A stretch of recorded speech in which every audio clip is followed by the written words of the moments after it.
Welcome back, everyone. We got a lot to cover today, so we're just going to get right into it. If you're not familiar with my brokerage account challenge, I will include the entire playlist down below.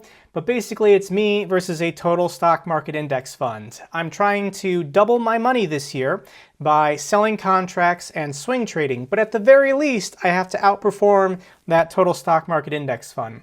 My positions in this video are current as of Friday, January 29th, which is day 19 of 252 in my brokerage account challenge. Now, the index fund lost a lot this week, and it started at 25. It's still up 17 cents, but it's only up 0.68%.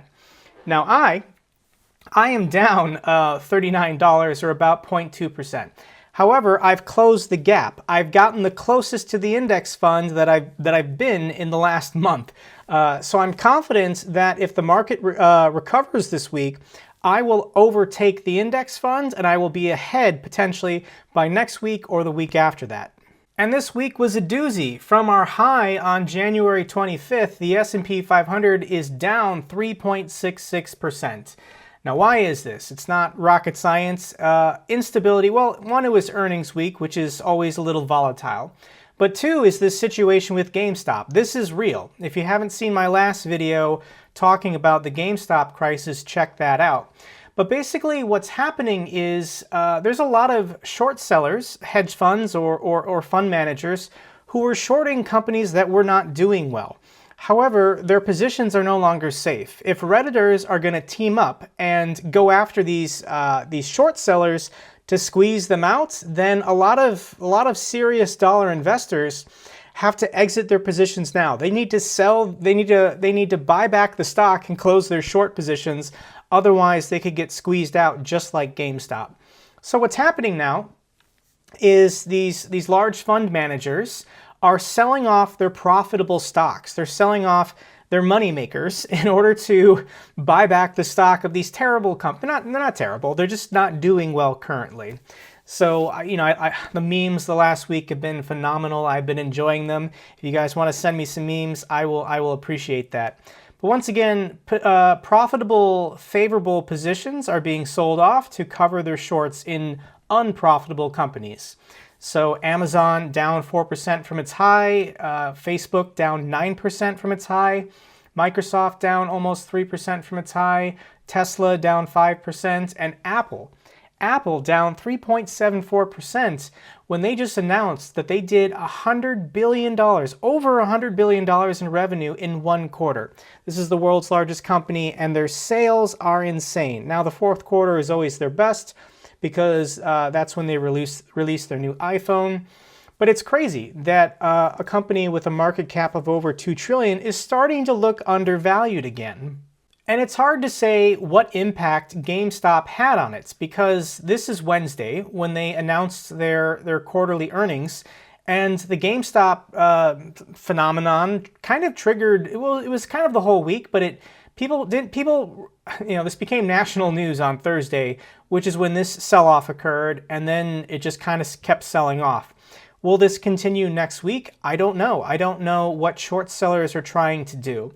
However, once this trend became apparent, these two other factions joined in on the sell-off. One, just short sellers in general. If they know that these hedge funds or large fund managers have to sell off their profitable stocks in order to cover their shorts in American Airlines, GameStop, AMC, well, they're going to join that trend. They're going to short sell Apple because they know it's in a downtrend. Now, these people are only going to hold that position for a day or a couple days, and they're going to buy back in. But once you create momentum in the market, then the trading algorithms, the robots, the people who pay supercomputers to trade on their behalf, once a trend has been established, it's going to keep going that way until the trend reverses. So we might have a red Monday, but don't panic, don't worry about it.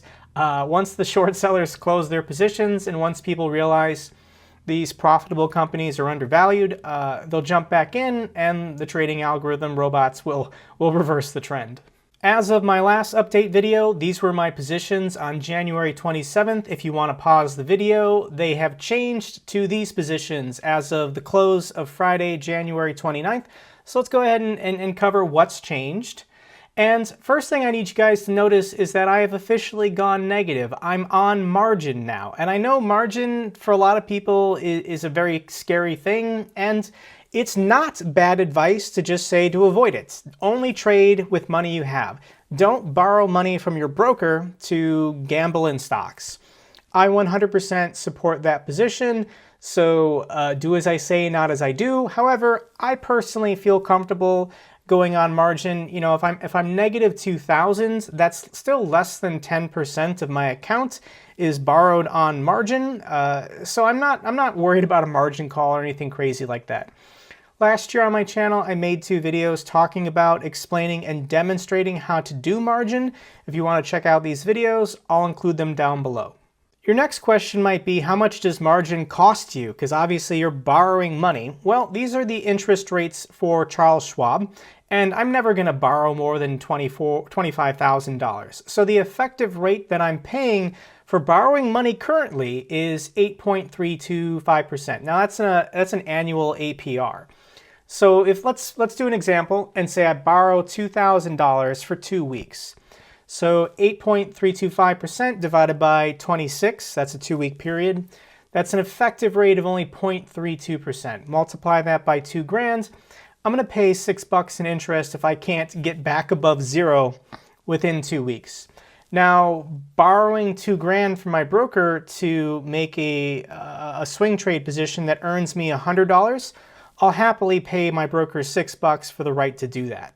Okay, let's ring the register, and I did successfully exit 1 position, and I just entered this position. This was A.O. Smith, the heavy manufacturer from my hometown of Milwaukee.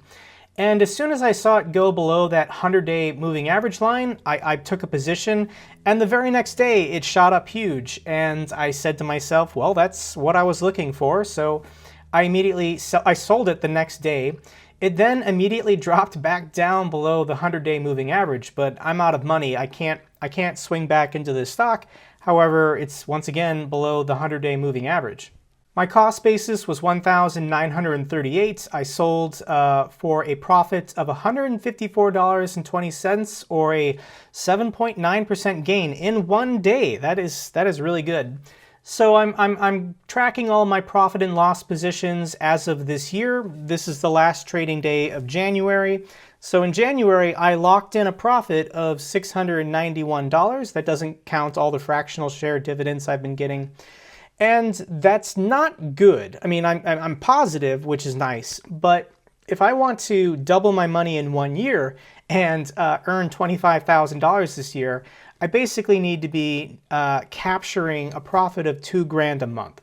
Now, as my account balance grows, I will have more money to start taking larger and larger swing possessions. So it makes sense that in January, I made a lower dollar amounts, because hopefully by October, November, and December, I'm cleaning up by taking much larger dollar positions when I swing. First change let's talk about is Verizon. This used to be just a $1,000 position, but it was down like 5 or 6%, and I decided to double up and go to 2 grand. When you look at the stock chart, holy cow, this is just madness. Look how far below the 200-day moving average the share price is.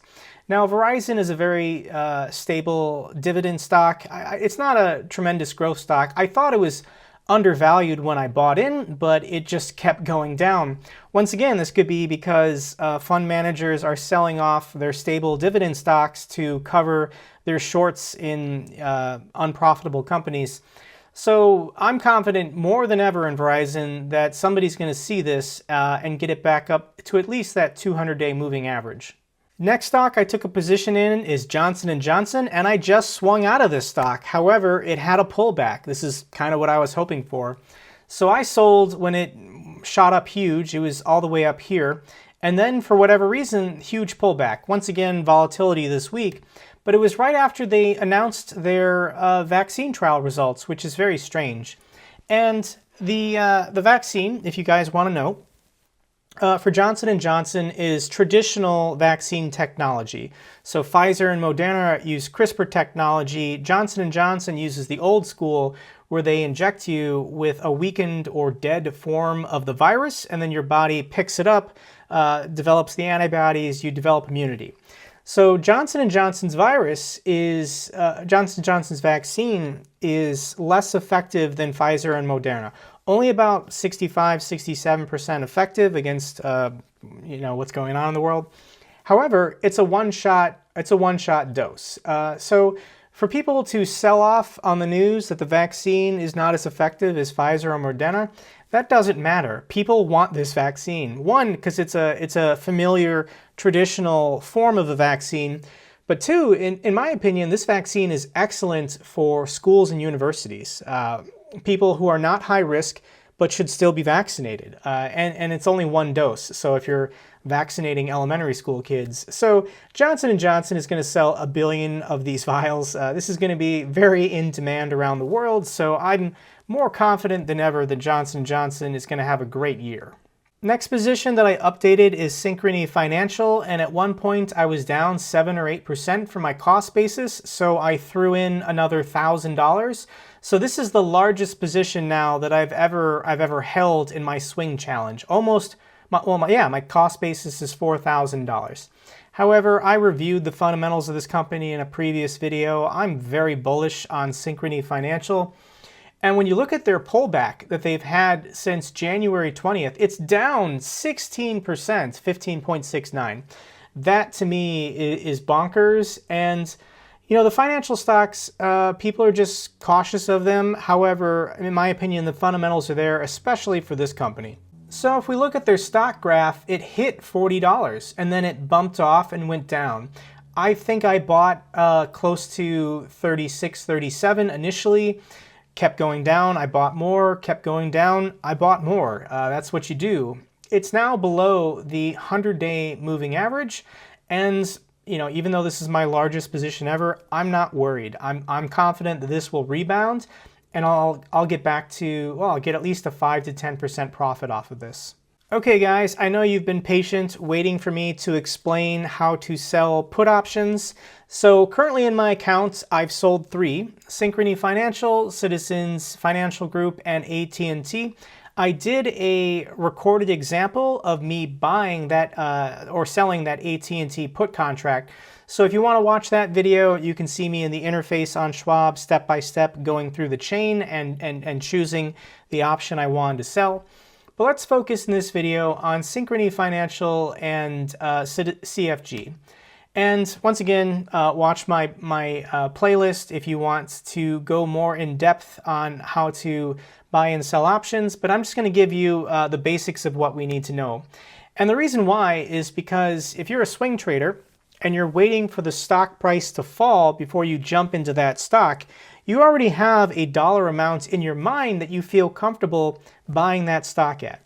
So if that's your aim as a swing trader, you might as well be selling put contracts to get the price you want at the time you want and be paid to do so. I was paid by buyers of these contracts because I was the seller. And for my brokerage account challenge, I'm only dealing in stocks that I'm bullish on. I only want to be involved in stocks that are in an uptrend. I'm not trying to short sell or do any of these other things.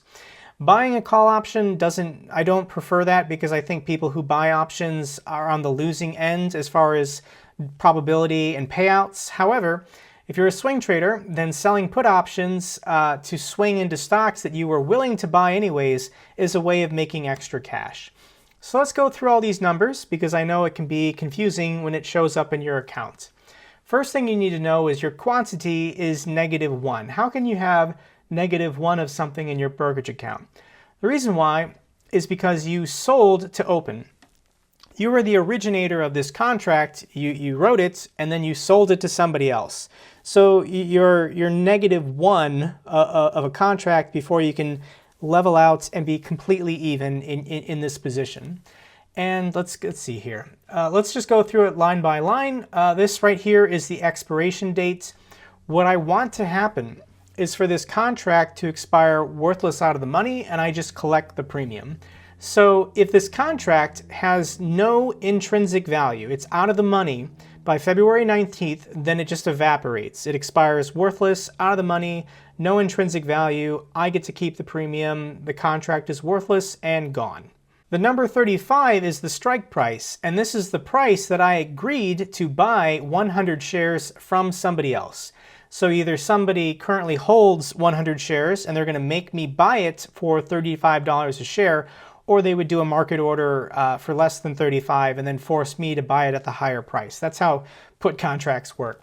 So at $35 a share, each contract is 100 shares. I need to have $3,500 worth of buying power to cover this put contract that I sold, and I do.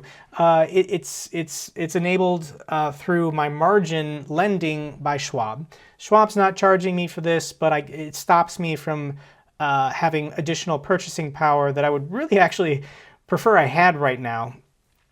And let's go through the premium for the contract. $154.35. So this is what I was paid. The buyer of the put contract paid me $154.35 for selling this contract to them to give them the right to sell me stock for $35. It's all pretty funny.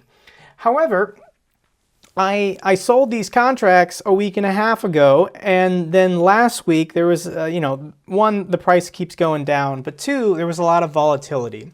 The value of the contract is dependent on three factors: time until expiration, how far from the contract being in the money is it, and then implied volatility. How volatile has the stock been in the last couple days or so? So the value of the contract right now is $225. So and you know this because this is what the last price paid between a buyer and seller is for the exact same contract that I have. So if I wanted to exit this position, I could do that right now. However, it'd cost me like $70. Like, I was paid $154 to get out of this contract. I'd have to buy it back and pay close to $225. So I would lose like $70. I'm not going to do that because I'm confident before February 19th, the market will calm down. In addition, we still have 19 days for theta decay to eat away at the value of this contract. And I don't believe that the share price of Synchrony will be below 35 by February 19th. So in my opinion, this is money in the bank. However, when you look at my position, I am down 45% on this contract right now. And you'll notice for market value, $225, it's the same as the price of the contract when you look at an option chain of $2.25. This is significant because $35 is not my break-even price. Right now, the share price of SYF is below 35. This contract currently has intrinsic value. It will be exercised on February 19th if it remains at this price. However, I was paid a premium, so my break-even price is actually $154 below the strike price of 35. So you can figure out your break-even price by doing $35 minus $145. My break-even price is $33.46. That's the point where I start losing money on this whole contract exchange, and we're not there yet. The share price is $33.65. Even though it's gone down 15% in the last week, I'm still above my break-even price. So even if the contract was exercised right now, it has intrinsic value. I didn't actually lose money on this exchange yet. For fun, let's look at Citizens Financial Group, and this one hasn't been as volatile as Synchrony, so the contracts aren't worth as much. So once again, same expiration date, February 19th, strike price 35. I need to have $3,500 worth of buying power in case this contract is exercised. I was paid $89.35. The last contract was sold today for $107.50. My break-even price is 35 minus 89 cents, or 34.11.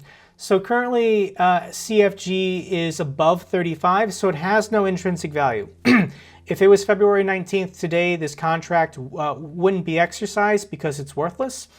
And we're still well above my break-even point, so I don't feel like this contract, pending some disaster, is going to get exercised either. So both of these contracts, in my opinion, will make me money. Okay guys, let's wrap it up. And my positions in American Express, Costco, Verizon, AT&T, still looking for 5 to 10%. Huntington, I just want out. As soon as it's positive, I'm dumping the stock. With Xerox, I've sold a covered call. And I'm going to cover that in next video. It's basically the opposite of a put contract. Synchrony and Citizens, still looking for 5 for 10. With AbbVie, I've been holding this almost a month. It's not doing anything. If I can just get back above my cost basis, I would rather free up that cash to get in more volatile, profitable stocks that are swinging, being more volatile than AbbVie. Texas Instrument, JP Morgan, Johnson & Johnson, I still feel great about these positions. Still looking for 5 to 10%. Okay guys, I feel like that was a lot. Give me a thumbs up so the algorithm knows it's good. In addition, leave me a comment down below if this didn't make sense. Once again, it's been a crazy week. I've made a lot of videos. I've been doing my best. It's a lot going on, guys. If you haven't subscribed, consider subscribing to my channel. I'd love to have you with us. Till the next video, take care.